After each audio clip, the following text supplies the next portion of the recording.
ચૈતરભાઈ વસાવાની કાલે ધરપકડ થઈ છે, શું કહેશો?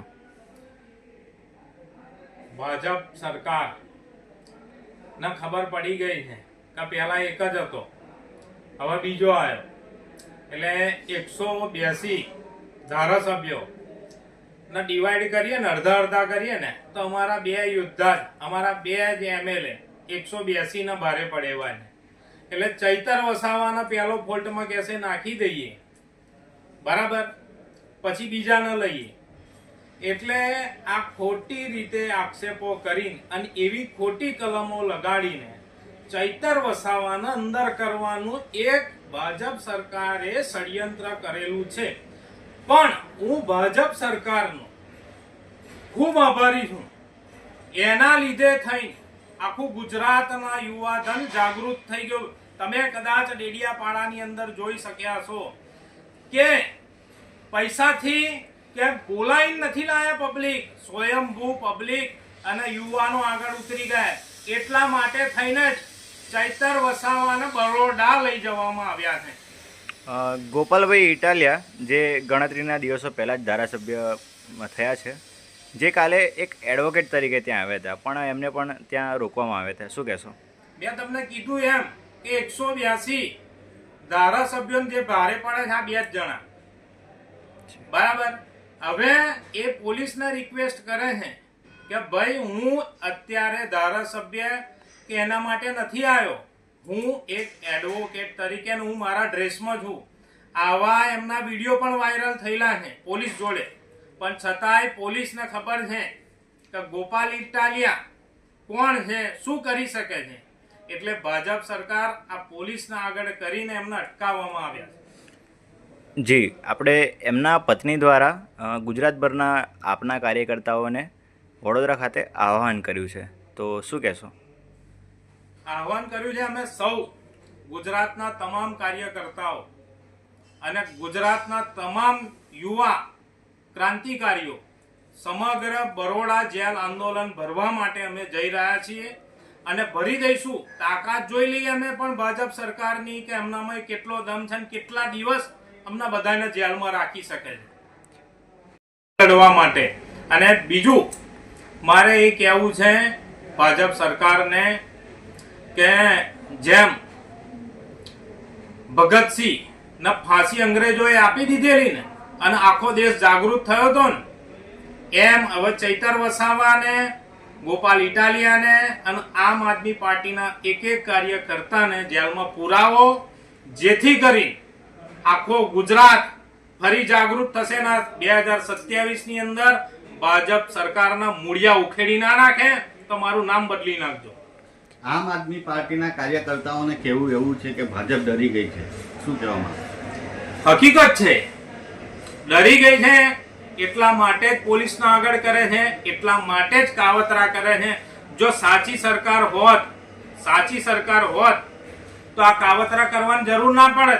બીક ના હોત તો આવા ખોટા કેસો કરીને અમારા ધારાસભ્યોને અંદર ના કરત. અને ખોટા કેસો કરીને હવે વિચાર કરો, ધારાસભ્ય તો છોડો તમે, પણ નાના નાના કાર્યકર્તાઓ ઉપર ભાજપ સરકાર ખોટા દમન ગુજારી રહી છે, ખોટા કેસ કરી રહી છે.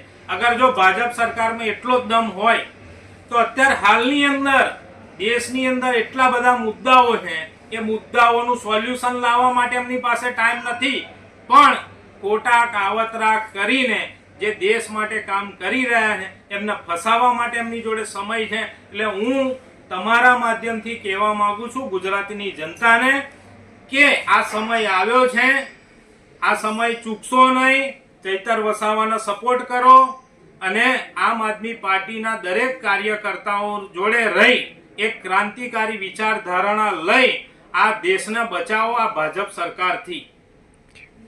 ચૈતરભાઈ વસાવાના પત્નીએ કાલે ગુજરાતભરના આમ આદમી પાર્ટીના કાર્યકર્તાઓનું આહ્વાન કર્યું છે, શું કહેશો? ચૈતરભાઈ વસાવાના ધર્મપત્નીએ જે આહ્વાન કર્યું છે, જેની અંદર અમારા ગુજરાતની ટીમમાંથી ઘણા બધા અસંખ્ય કાર્યકરો ત્યાં આગળ પહોંચી ગયા છે. અત્યારે હાલ અમારા ઝોનમાંથી પણ કાર્યકરોને અમે ટીમ વાઇઝ મોકલીએ છીએ, કારણ કે ત્યાં આગળ પણ થોડીક અસુવિધાઓ થાય એવી છે, એટલે અમે ટીમ વાઇઝ ત્યાં આગળ અમારે એ ટીમ બી ટીમ એવી રીતે અમે મોકલતા જઈએ છીએ. જી ગોપાલભાઈ ઇટાલિયા જે વિસાવદરના ધારાસભ્ય છે પણ કાલે એક એડવોકેટ તરીકે રાજપીપળા ગયા હતા, તેમને પણ ત્યાં રોકવામાં આવ્યા હતા, શું કહેશો?